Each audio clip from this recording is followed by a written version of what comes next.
Hopefully everyone can hear me. So I'm going to be talking through this simple Proforma. Okay, so let's get into it. Hopefully you can see this.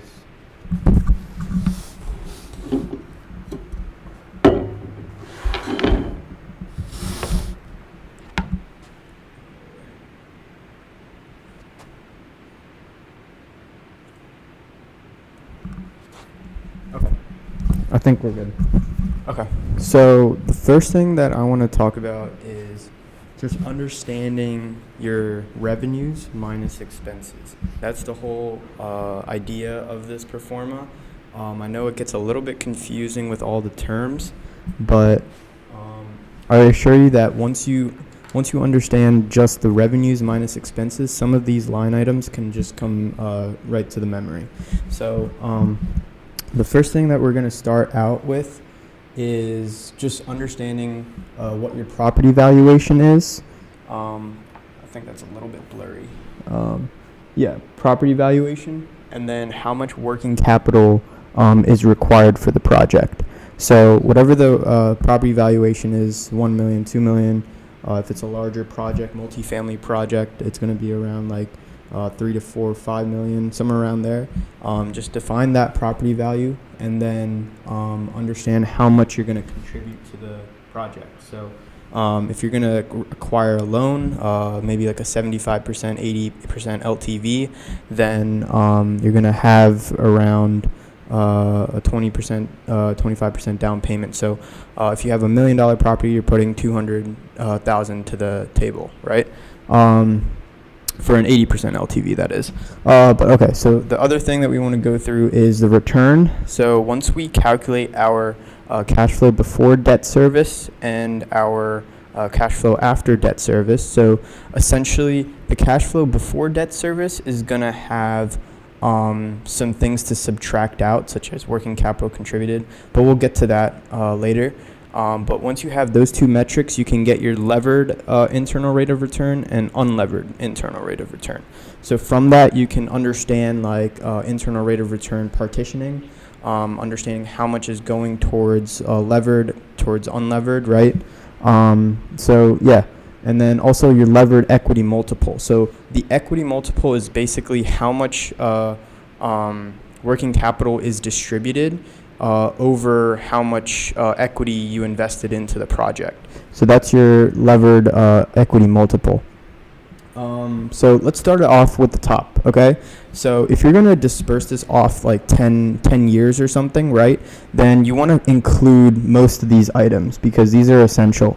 So the first thing that we want to start out is years and months, right? So if you're working in an Excel spreadsheet, then you probably want to define how many months you're projecting the thing out versus how many years, right? So whenever you're doing equations, you're trying to insert maybe like a line item that says I'm going to start the working capital distributed after 10 months, 12 months, right?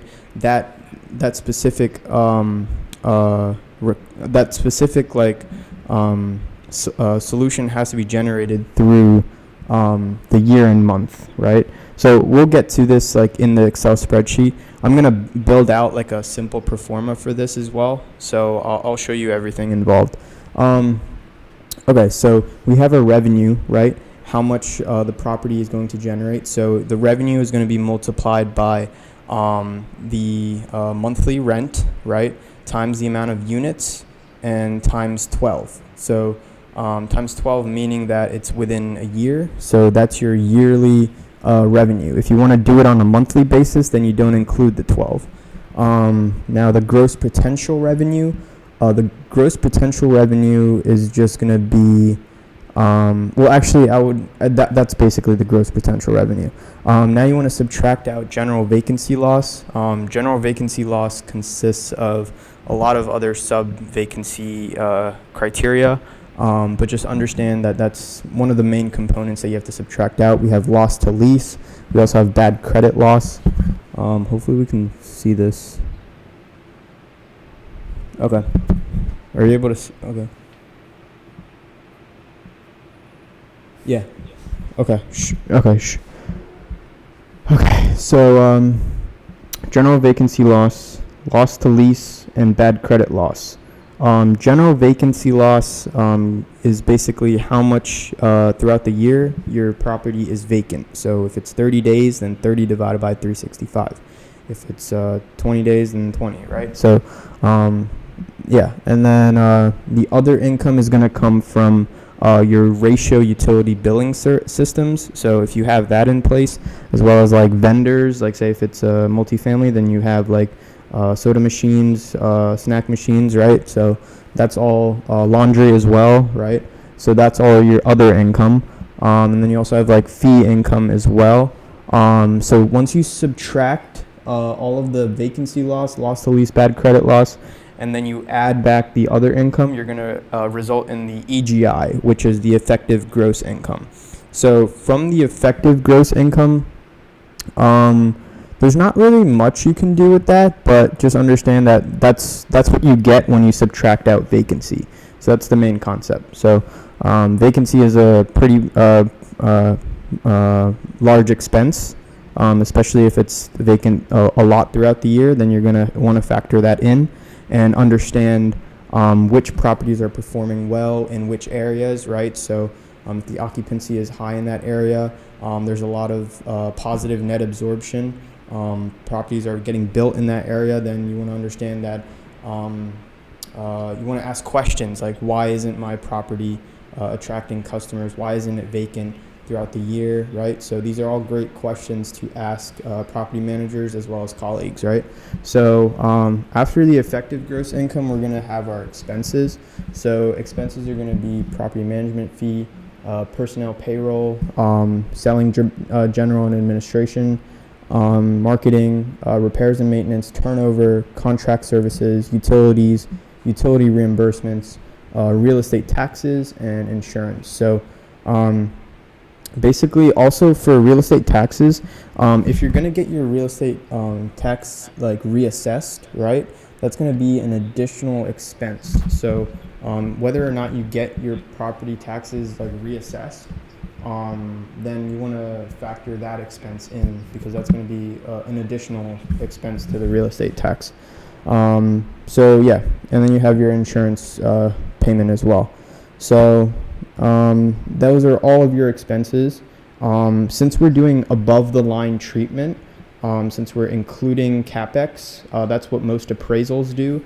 Institutional investors usually do below the line treatment. So we're doing above the line right now. So we're including Capex. So Capex is going to consist of roof, water heater, all appliances, driveway, parking lot, HVAC, flooring, plumbing, windows, paint, cabinets, countertops, structure, which is the foundation and framing, components such as garage door, other components in the house, maybe some personal property, or personal property that's converted into a fixture maybe, right? So like fans or some other fixtures, landscaping, hardscaping, that's another major expense.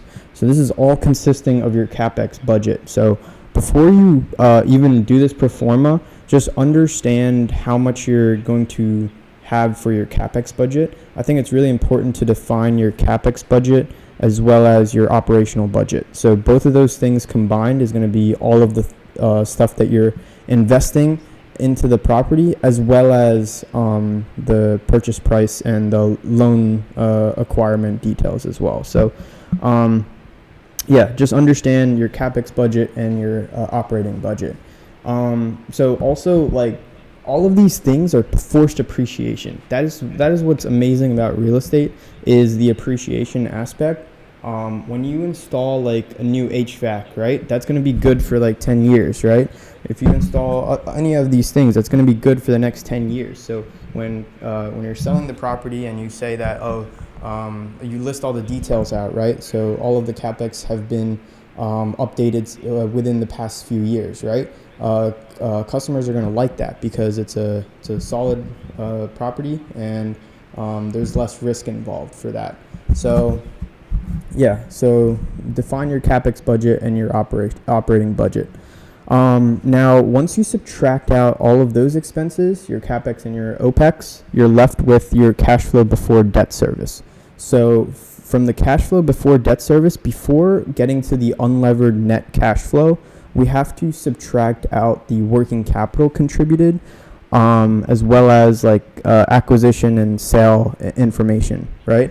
So just know that the working capital contributed is going to be a negative amount, and the working capital distributed is going to be a positive amount. Yeah, and then the acquisition sale information, we have our purchase price and our closing costs, as well as other soft costs involved with that. But just that's the main acquisition sale information, your purchase price and your closing costs. So after subtracting, adding all of that out, we're left with the unlevered net cash flow.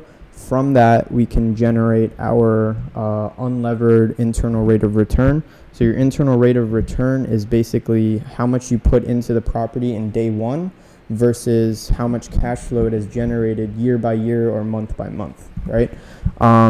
So yeah, now the non-operating expenses, is going to be your acquisition loan proceeds, your loan fees, your principal payment and interest payment, most important, loan payoff, asset management fee, that's also another important one, and capital expense reserve. So the non-operating expenses can fluctuate. Sometimes you're not going to do like loan payoff. Sometimes you're not going to do capital expense reserves. But generally, I would just say also you may not be paying like loan fees as well. Just understand principal and interest as well as asset management fee. Because it's pretty important to have asset management fee involved, especially if you don't prioritize yourself with asset management. I think that's another topic that we're going to talk about a lot. So include that into the non-operating expenses. So after you subtract all that out, so it's right here to here, right? If you can see that, then we're left with cash flow after debt service. And that is basically the same thing as levered net cash flow.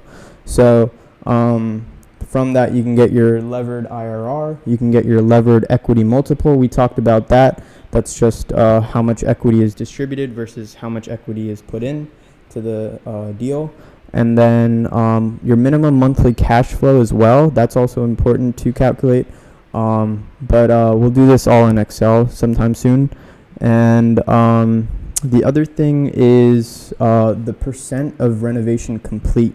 So if you're doing a renovation, right, rather than just like a rehab, if you're doing a full-on renovation to the property, then you want to include how much is renovated from day one to when it's finished, right, 100%. So include that, and then that'll actually affect all of the other expenses. So that'll affect like the working capital ending balance. That'll also affect I would say some of the expenses as well, right? So if you're doing like 20% renovation, then actually no, since you're paying expenses up front, my bad. Let's see what else that would affect. That would also affect your gross potential revenue, right? So you want to make sure that the renovation is completely done before people move in, right? So your gross potential revenue isn't going to start until the renovation is completed. So that's pretty much it. I'm going to do a nice YouTube video, put this in Excel, and understand like the equations involved as well. It might not be like too complex equations, but I'm going to do it with the best knowledge I have with Excel, and hopefully you guys can share that with people, and that'll be a nice thing to do. So so this is pretty much it. Nice quick Proforma. I think doing a rough Proforma in real estate is really critical. Just understanding all of the costs involved, all of the revenues involved, right? And then understanding what to do as far as like capital allocation as well. If you're in a partnership or some type of corporate structure, how to reallocate that to investors and partners. I think we'll be talking about corporate structure a lot, and I think this is going to be a great segue into that as well. So thank you for watching, and have a nice day. Thank you.